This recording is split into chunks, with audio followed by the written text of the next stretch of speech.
Me despierto a las 6:30 de la mañana cuando tengo que ir a mi escuela.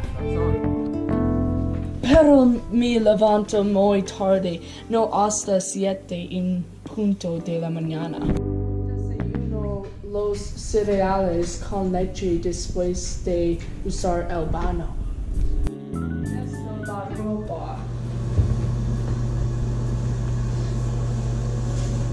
Peinarme el pelo.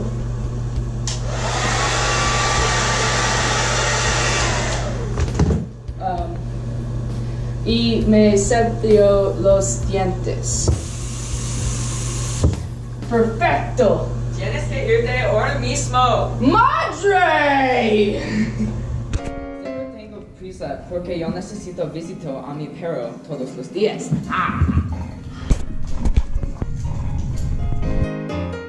La escuela. Tengo que hacer mi tarea. La tarea de español es muy difícil. Con mi familia y siempre tenemos la comida buena. Muy delicioso. Vamos de jugar Fortnite. ¡Olé!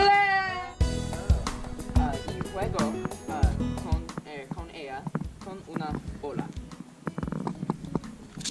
¡Olé! Van a casarse. Quiero casarse el perro.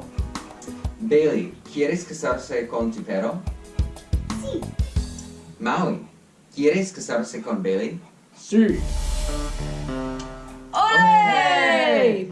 A las 6:30 de la tarde sentir limpiar.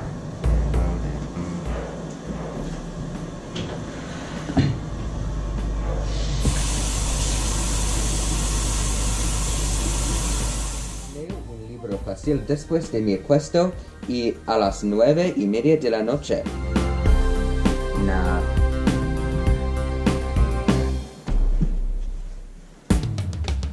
Bueno.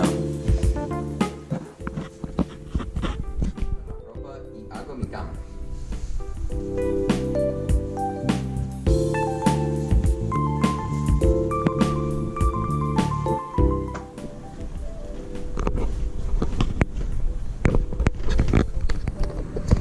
Me duermo después de un día bueno.